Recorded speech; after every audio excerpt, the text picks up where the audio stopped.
जय श्री हरि विष्णु। दोस्तों, आज हम आपको सोमवार व्रत की कथा बताएंगे जो बहुत ही शुभ फल देने वाली रोचक कथा है और संपूर्ण दुखों का नाश करने वाली है। इसको सुनाने से मनवांछित फल की प्राप्ति होती है। तो दोस्तों, कथा पूरी सुने तभी पुण्य फलों की प्राप्ति होगी। और कथा अच्छी लगे तो लाइक सब्सक्राइब करना ना भूलिएगा। एक समय की बात है, किसी नगर में एक साहूकार था। उसके घर में धन की कोई कमी नहीं थी, लेकिन उसकी कोई संतान नहीं थी। इस कारण वह बहुत दुखी था। पुत्र प्राप्ति के लिए वह प्रत्येक सोमवार व्रत रखता था और पूरी श्रद्धा के साथ शिव मंदिर जाकर भगवान शिव और पार्वती जी की पूजा करता था। उसकी भक्ति देखकर एक दिन माँ पार्वती प्रसन्न हो गईं और भगवान शिव से उस साहूकार की मनोकामना पूर्ण करने का आग्रह किया। पार्वती जी की इच्छा सुनकर भगवान शिव ने कहा कि हे पार्वती, इस संसार में हर प्राणी को उसके कर्मों का फल मिलता है और जिसके भाग में जो है उसे भोगना ही पड़ता है। लेकिन पार्वती जी ने साहूकार की भक्ति का मान रखने के लिए उसकी मनोकामना पूर्ण करने की इच्छा जताई। माता पार्वती के आग्रह पर शिव जी ने साहूकार को पुत्र प्राप्ति का वरदान तो दे दिया, लेकिन साथ में यह भी कहा कि उसके बालक की आयु केवल 12 वर्ष होगी। माता पार्वती और भगवान शिव की बातचीत को साहूकार सुन रहा था। उसे ना तो इस बात की खुशी हुई और न ही दुख। वह पहले की भांति शिव जी की पूजा करता रहा।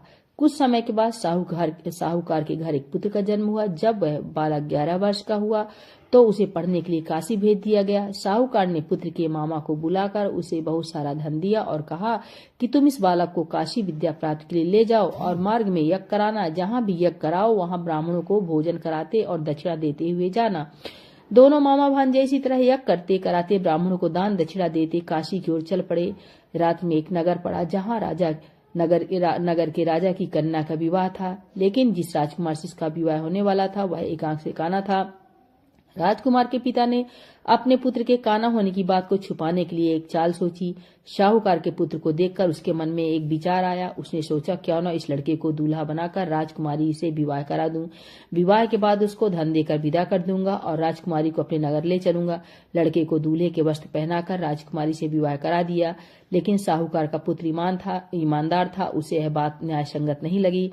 उसने अवसर पाकर राजकुमारी की चुन्नी के पल्ले पर लिखा कि तुम्हारा विवाह तो मेरे साथ हुआ है, लेकिन जिस राजकुमार के संग तुम्हें भेजा जाएगा वह एक आंख से काना है। मैं तो काशी पढ़ने जा रहा हूँ।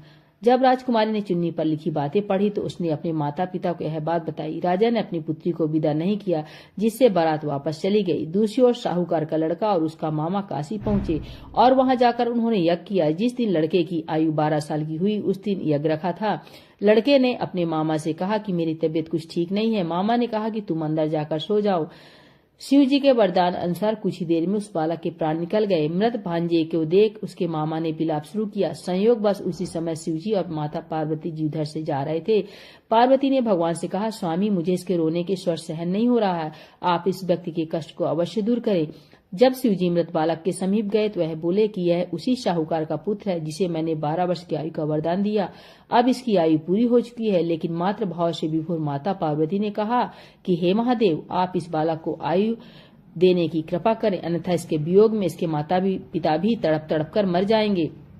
माता पार्वती के आग्रह पर भगवान शिव ने उस लड़के को जीवित होने का वरदान दिया। शिव जी की कृपा से वह लड़का जीवित हो गया। शिक्षा समाप्त करके लड़का मामा के साथ अपने नगर की ओर चल दिया। दोनों चलते हुए उसी नगर में पहुंचे जहां उसका विवाह हुआ था। उस नगर में भी उन्होंने यज्ञ का आयोजन किया। उस लड़के के ससुर ने उसे पहचान लिया और महल में ले जाकर उसकी खातिरदारी की और अपनी पुत्री को विदा किया। इधर साहूकार और उसकी पत्नी भूखे प्यासे रहकर बेटे की प्रतीक्षा कर रहे थे। उन्होंने प्रण रख रखा था कि यदि उन्हें अपने बेटे की मृत्यु का समाचार मिला तो वह भी प्राण त्याग देंगे, परंतु अपने बेटे के जीवित होने का समाचार पाकर वह बेहद प्रसन्न हुए। उसी रात भगवान शिव ने व्यापारी के स्वप्न में आकर कहा, हे श्रेष्ठी, मैंने तेरे सोमवार के व्रत और व्रत कथा सुनने से प्रसन्न होकर तेरे पुत्र को लंबी आयु प्रदान की है। इसी प्रकार जो कोई सोमवार व्रत करता है या कथा सुनता है और पढ़ता है उसके सभी दुख दूर होते हैं और समस्त मनोकामनाएं पूर्ण होती हैं।